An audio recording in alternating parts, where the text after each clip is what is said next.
Bismillahirrahmanirrahim. Assalamualaikum warahmatullahi wabarakatuh. Salam rahayu sagung dumadi. Sahabat jelajah supranatural dimanapun Anda berada, syukur kita panjatkan kehadirat Allah Subhanahu wa Ta'ala yang telah memberikan kita nikmat yang sangat luar biasa, yaitu nikmat sehat. Dengan nikmat sehat kita bisa terus melaksanakan aktivitas kita sesuai dengan profesi dan bidang kerja kita masing-masing.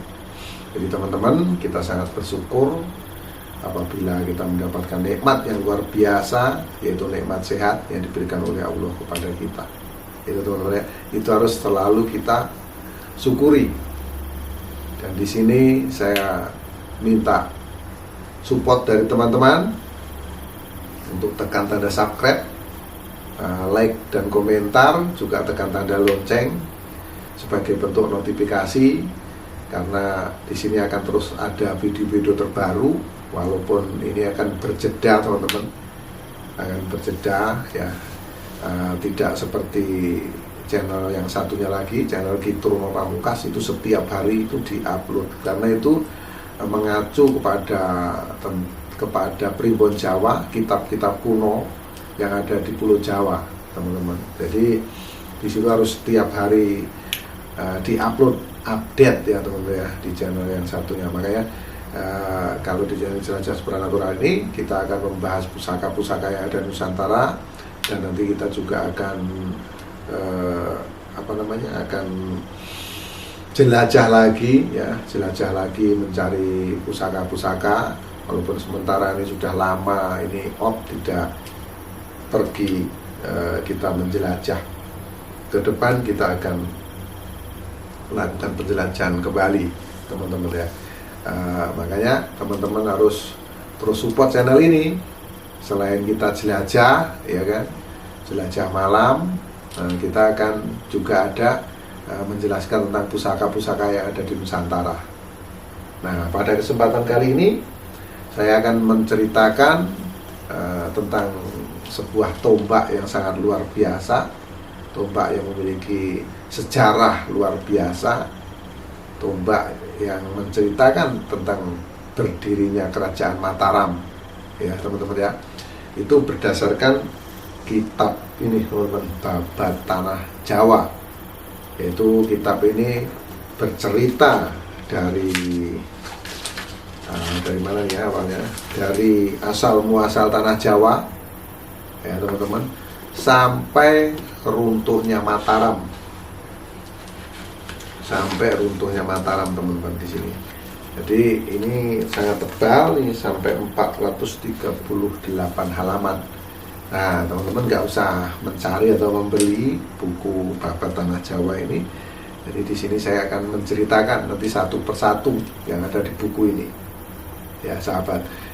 Ini saya mengambil yang berkaitan dengan Tosan Aji dulu ya, pusaka-pusaka teman-teman. Kalau kali ini saya akan menceritakan tentang tombak Kiai Pleret ya. Ini adalah tombak yang sangat luar biasa, tombak yang mampu mengantarkan pemiliknya itu sampai menjadi raja, yaitu kerajaan Mataram. Siapa dia teman-teman? Nah, ini diceritakan pada zaman dahulu, ini pada zaman kerajaan Pajang waktu itu. Raja Pajang teman-teman sudah tahu, Raja Pajang adalah Joko Tingkir atau Sultan Hadiwijoyo.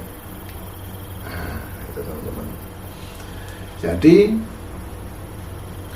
Sultan Hadiwijoyo ini seorang raja yang sangat luar biasa. Nanti kisahnya bisa saya ceritakan mungkin di video lainnya, siapa Sultan Hadiwijoyo atau Joko Tingkir teman-teman. Nah, namun di sini saya karena menceritakan tombak Kiai Pleret dan ini berkaitan ya, kita ikutkan sedikit teman-teman biar kita semakin paham akan sejarah yang ada di Pulau Jawa. Nah, dikisahkan yaitu pada zaman kerajaan Pajang ada seorang pemuda yaitu yang bernama Danang Sutawijoyo. Danang Sutawijaya ini punya orang tua yaitu namanya Juru.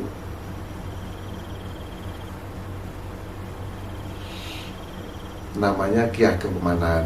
Ki Ageng Pemanahan punya kawan namanya Juru Mertani. Nah itu teman-teman. Jadi Danang Sutawijaya ini diasuh oleh dua orang. Orang tuanya sendiri yaitu Ki Ageng Pemanahan dan sahabatnya Ki Ageng Pemanahan namanya Juru Mertani. Nah, singkat cerita, Sultan Hadiwijaya ini merasa gelisah. Jadi resah dan gelisah. Karena apa? Karena kehidupannya selalu diganggu terus. Diganggu oleh adipati, seorang adipati yang memiliki kesaktian luar biasa juga, teman-teman. Adipati ini pengen jadi raja. Itu namanya Arya Penangsang.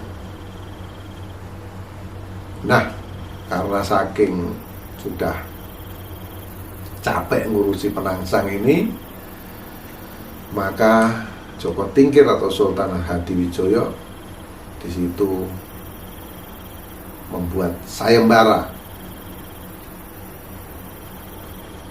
Barang siapa yang bisa membunuh Arya Penangsang, maka akan diberikan hadiah. Ya. Lalu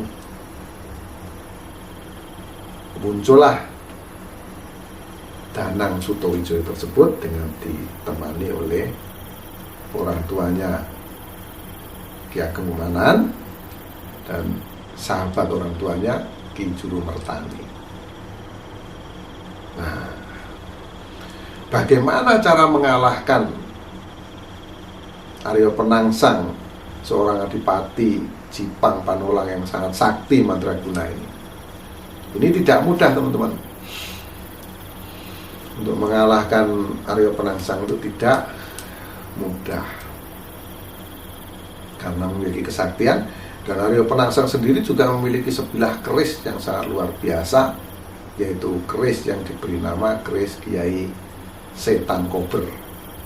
Nah, teman-teman, nanti di lain cerita saya akan ceritakan khusus untuk Arya Penangsang bagaimana. Lah, lalu bagaimana cara mengalahkan Arya Penangsang? Nah, ini yang berperan ini adalah orang tua dan sahabatnya tersebut, teman-teman, yang mengatur skenario pertempuran tersebut, yaitu Ki Ageng Pemanahan dan Ki Juru Mertani. Nah, jadi di kerajaan Jipang, di kerajaan Pajang tersebut, teman-teman, itu ada sebuah sungai, ada kali yang disebut Kali Bengawan Sore, ya. Barang siapa yang akan berperang melewati kali tersebut, maka dia bisa kalah pertempurannya. Nah, Ki Juru Mertani dan Ki Ageng Pemanahan ini memiliki strategi dan akal yang luar biasa. Maka saat itu dia berjalan di pinggir Bengawan Sore tersebut dan menjumpai seorang tukang rumput. Tukang rumput tersebut dikenalnya oleh Ki Juru Mertani dan Ki Ageng Pemanahan tersebut, bahwa tukang rumput tersebut adalah tukang rumputnya Arya Penangsang, adipati Jipang Panolang. Lalu dipanggillah tukang rumput tersebut untuk mendekat. Setelah mendekat, telinga tukang rumput tersebut dipotong oleh Ki Ageng Pemanahan. Lalu disuruh pulang dan menghadap kepada adipati Jipang, yaitu Arya Penangsang. Nah, saat tukang rumput itu menghadap, teman-teman, sahabat jelajah supernatural, adipati Jipang ini sedang makan. Nah, Arya Penangsang ini orangnya temperamen tinggi ini, teman-teman, ya. Dia memiliki temperamen tinggi, mudah marah. Jadi melihat tukang rumputnya itu telinganya putus dan berdarah-darah, dia tidak enak makan, langsung marah. Kenapa kamu? Disampaikanlah sama tukang rumput tersebut bahwa telinga saya dipotong oleh Ki Ageng Pemanahan dan Ki Juru Mertani, bahwasanya kamu ditantang untuk berperang. Tidak berpikir panjang, sambil disambarnya keris Kiai Setan Kober, melompat di atas kuda. Dan kudanya Aryo Penangsang ini luar biasa, teman-teman. Dia memiliki kuda yang sangat perkasa. Kudanya hitam legam, besar, kokoh, dan sangat hebat.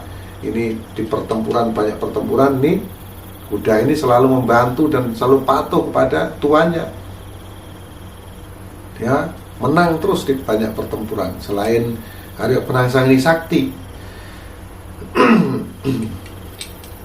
tanpa pikir panjang, lalu dia naik kuda dengan kecepatan tinggi untuk menuju ke sungai atau kali Bengawan Sore.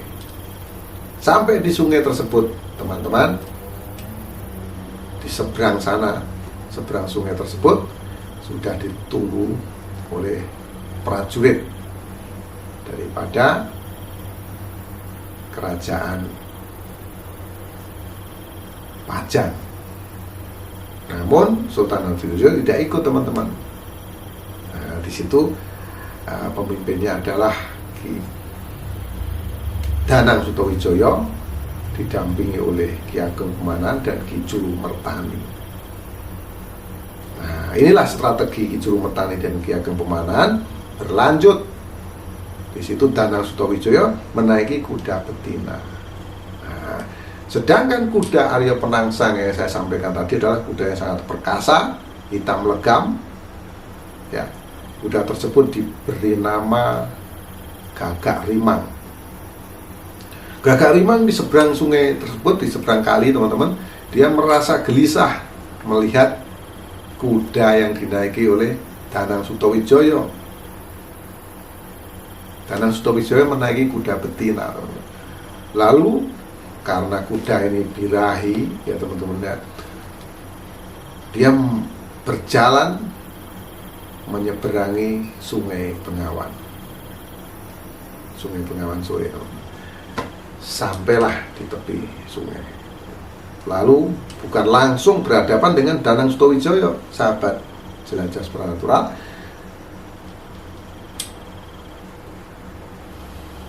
Sebelum menghadap atau bertemu dengan Danang Sutawijaya, dia dikeroyok oleh prajurit-prajurit dahulu. Namun itulah yang terjadi, dia tidak mempan oleh senjata tajam. Memang dia memiliki kesaktian dan kekuatan yang sangat luar biasa yang dimiliki oleh Aryo Penangsang ini. Tidak mempan oleh senjata, terus mengamuk dia. Ya, banyak menghabisi prajurit-prajurit dari kerajaan Pajang. Disinilah pertempuran terjadi sangat sengit dan sangat seru. Nah, karena kudanya ini terus mengejar kuda betina yang dinaiki oleh Danang Sutawijaya, maka dia tidak kontrol. Dan saat itulah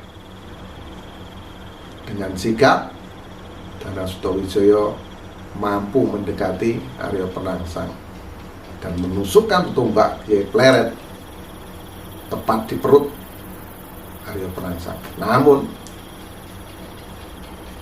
Aryo Penangsang adalah seorang yang sangat luar biasa, memiliki kesaktian hebat.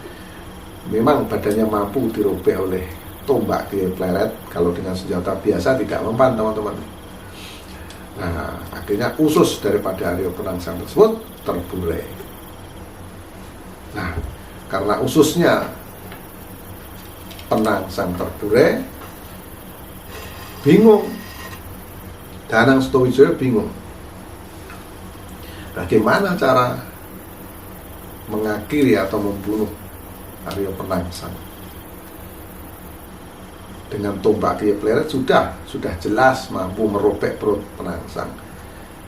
Ini tidak bisa mati. Disitulah berperan lagi Ki Surumertani dan Ki Ageng Pemanahan menyampaikan kepada Danang Sutawijaya, sudah, kamu mengalah saja. Kalau mau dibunuh oleh Penangsang, kamu berserah saja. Disitulah pada kesempatan itu dia mengalah, Danang Sutawijaya ini mengalah, lalu dipegang rambut Danang Sutawijaya, dicabutnya keris Kyai Sitangkober. Dia lupa, teman-teman, Arya Penangsang lupa bahwa usus yang terburai tersebut dibelit-belitkan di keris Kyai Sitangkober yang ditaruh di belakang.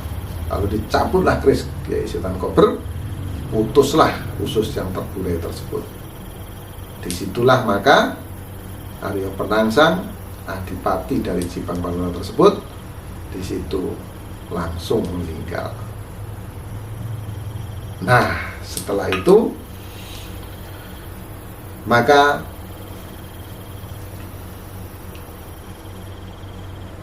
Ki Ageng Pemanahan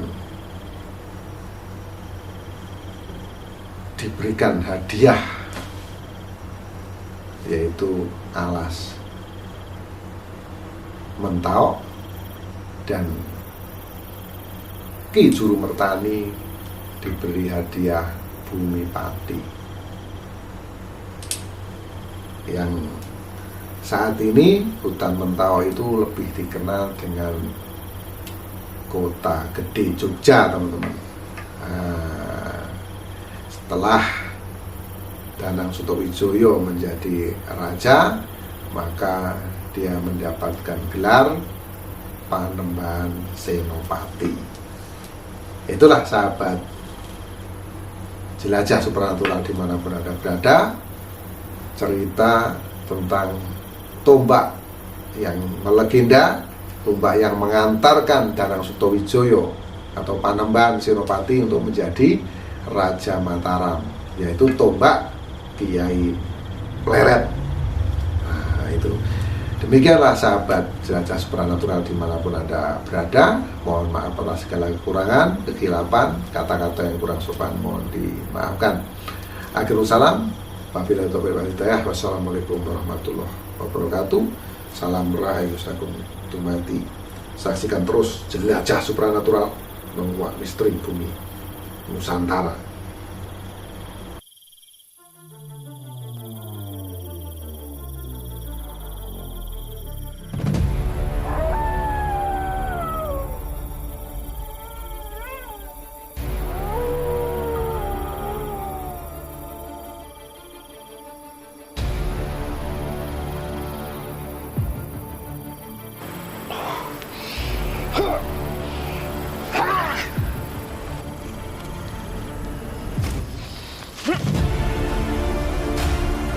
Qul berapa nas, malik nas ilahi nas musyari wasfasil fanas, alladhi wasfusul fi sukurin nas minal jin dan